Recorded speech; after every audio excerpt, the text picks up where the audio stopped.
দর্শক, আমরা আবারও আপনাদের সাথে একটি বিষয়ে দেখানোর জন্য বা জানানোর জন্য এসেছি। সেটি হচ্ছে যে আমরা যেই জায়গাটিতে থেকে লাইভ দিচ্ছিলাম, চট্টগ্রামের যে আমিন কলোনি, সেই আমিন কলোনিতে যে অভিযান চলমান ছিল, সেই অভিযান চলমান অবস্থায় একটি ঘরের মধ্যে বেশ কিছু দেশীয় অস্ত্র কিন্তু পাওয়া গেছে এবং কিছু জাল টাকার নোটও কিন্তু এই জায়গায় রয়েছে। সেটি কিন্তু এখানে দেখা যাচ্ছে 500 টাকার এবং 1000 টাকা, 500 টাকা, এই টাকাগুলো কিন্তু জাল টাকাই বলে বোঝা যাচ্ছে। এবং এগুলো হচ্ছে ফয়েল পেপার বলা হয় এগুলোকে, এবং এগুলো হচ্ছে যে ইয়াবা খাওয়ার সরঞ্জাম। এবং এরকম কিন্তু বেশ কিছু সিমও এখানে দেখা যাচ্ছে, সিম কার্ড, এবং প্রতিটিতেই সিম কিন্তু আছে। এবং চোরাই কিন্তু মোবাইল কিন্তু এই জায়গায় পাওয়া গেছে, বেশ কিছু মোবাইল, ল্যাপটপ এগুলো দেখা যাচ্ছে। এই যে বিষয়গুলো আমরা দেখছি যে এই জায়গায় আসার পরে এই যে এগুলো কিন্তু দেশীয় তৈরি যে অস্ত্র, সেই দেশীয় তৈরি অস্ত্রগুলো কিন্তু এখানে দেখা যাচ্ছে। পাশাপাশি আমরা দেখছি যে বড় চাপাতি বলা হয় এটাকে, এবং এই অনেক আমরা সময় দেখি যে বিভিন্ন সময় মাদক কারবারিরা তাদের যে আধিপত্য, সেই আধিপত্য আসলে বিস্তার করার জন্য এক গ্রুপ আরেক গ্রুপকে আসলে তাদের ক্ষমতা বা দাপট সেটা দেখানোর জন্য কিন্তু এইসব অস্ত্রগুলো ব্যবহার করে থাকে। এই জায়গাটিতে এসে কিন্তু সেনাবাহিনী সেই তথ্যগুলো এবং সেই দেশীয় অস্ত্রগুলো পেয়েছে, এবং সেটা পাওয়ার পর কিন্তু তারা চেষ্টা করছেন এই ঘরের চারোপাশ তন্ন তন্ন করে খোঁজার যে চেষ্টা, সেই চেষ্টাটি করছেন, এবং সেখান থেকে আরও কিছু পাওয়া যায় কিনা সেটাই কিন্তু দেখছেন। এবং এই ঘরটা সম্পর্কেই কিন্তু তাদের কাছে তথ্য ছিল যে এইখানে কিন্তু এটি আলামিনের ঘর নামে পরিচিত, এবং আলামিন চিহ্নিত মাদক ব্যবসায়ী। এবং সেই তথ্য পাওয়ার পর কিন্তু তার ঘরে যাওয়া হয়েছিল, তিনি ঘরে নেই, হয়তো তাদের আসার খবর পেয়ে ছুটকে পড়েছেন। এবং সিসিটিভি ক্যামেরা একটি ছিল, কিন্তু সেটা কিন্তু আসলে গতিবিধি দেখার জন্যই কিন্তু লাগানো হয়েছে এমনটাই কিন্তু বোঝা যাচ্ছে। এবং সেই সিসিটিভি কিন্তু আমরা দেখেছি যে ঘরটির প্রবেশের মুখে কিন্তু লাগানো ছিল। এবং এখন তারা যেটি দেখতে পাচ্ছে, বাংলাদেশ সেনাবাহিনীর সদস্যরা যে বিষয়গুলো এখানে দেখলেন এবং যেগুলো উদ্ধার করলেন, সেইগুলো আমরা আবারও দেখছি যে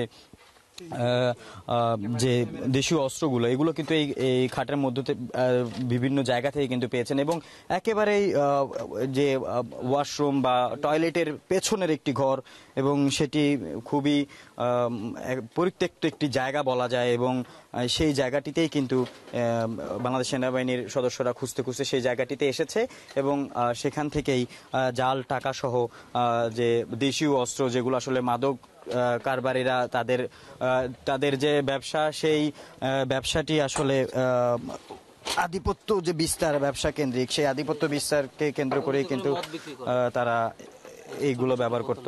এবং এই যে বোতলগুলো দেখা যাচ্ছে, এগুলোতে করে মদ বিক্রি করা হয়, দেশীয় চোলাই মদ বলা হয় এগুলোকে। সেই জন্য কিন্তু যে খালি বোতল সেগুলো কিন্তু একপাশে রাখা হয়েছে। আমরা দেখছি যে চারোদিকেই খোঁজার চেষ্টা করা হচ্ছে এই ঘরটার।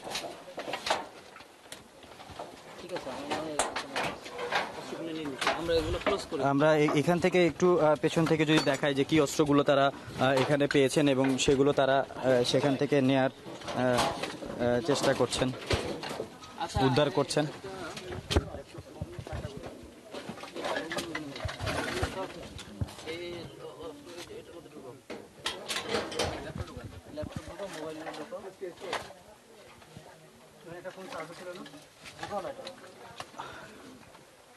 তারপর হচ্ছে জাল টাকা,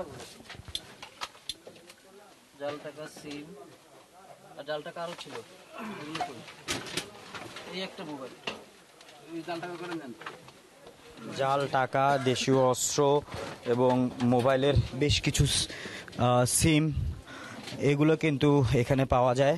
এবং এর একেবারেই চিপায় সেই আগে আমরা তো ভেতরের চিত্রটা দেখিয়েছি, এখন আমি ঠিক কোন গলিটা থেকে বাংলাদেশ সেনাবাহিনীর সদস্যদেরকে দেখা যাচ্ছে যে এখানে একজনের বেশি কিন্তু একজন আরেকজনকে ক্রস করে বা পাশ কাটিয়ে যে যাওয়ার সেই জায়গাটিও কিন্তু নেই, এবং পাশে হচ্ছে একটি ওয়াশরুম বা টয়লেট যেটাকে আমরা বলে থাকি, সেই ধরনের টয়লেট, এবং তার ঠিক পেছনে দেখা যাচ্ছে এই ঘরটি, এবং এইটাই বলা হচ্ছে যে মাদক সেবন বা বিক্রির যে আস্তানা, সেই আস্তানায় কিন্তু বাংলাদেশ সেনাবাহিনী হানা দিয়েছে, এবং সেখান থেকে দেশীয় যে অস্ত্র, চাপাতি এবং ছুরি যেটা বলা যায়, সেই ছুরি পাওয়া গেছে এবং কুড়াল পাওয়া গেছে, সে উদ্ধার করে নিয়ে আসা হচ্ছে, এবং সে সম্পর্কে একটু আপনারা আসলে এই অভিযানে ভেতরে কি কি পেলেন?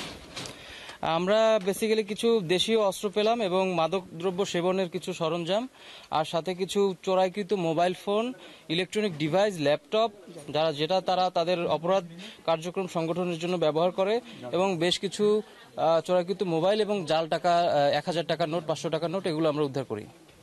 মেজর ফেরদৌস আমাদেরকে জানাচ্ছিলেন এই অভিযানের ঠিক কি কি তারা উদ্ধার করলেন, কি কি তারা পেলেন, এবং সেটি পাওয়ার পর তাদের যে কার্যক্রম, সেই কার্যক্রম আমরা দেখছি যে তাদের যে কার্যক্রম সেটি তারা করছে, এবং সেই অভিযানটি আমরা চেষ্টা করেছি তাদের সাথে থেকে কোন কোন জায়গা থেকে কি কি তারা পেলেন সেই বিষয়গুলো আপনাদের জানানোর জন্য। দর্শক, আমরা সবসময় চেষ্টা করি সবগুলো তথ্য সবার আগে আপনাদেরকে জানানোর জন্য, এবারও আমরা চেষ্টা করেছি এবং আপনাদেরকে দেখানোর চেষ্টা করেছি। এই ধরনের অভিযানের সর্বশেষ সব খবরগুলো আমরা সবার আগে আপনাদের জানাতে চাই, আর সেটি জানতে আমাদের সাথে থাকবেন, আমাদের যমুনা টেলিভিশনের ফেসবুক পেজের সাথে থাকবেন, ইউটিউব চ্যানেলের সাথে থাকবেন, পাশাপাশি চোখ রাখবেন যমুনা টেলিভিশনের পর্দায়। ধন্যবাদ।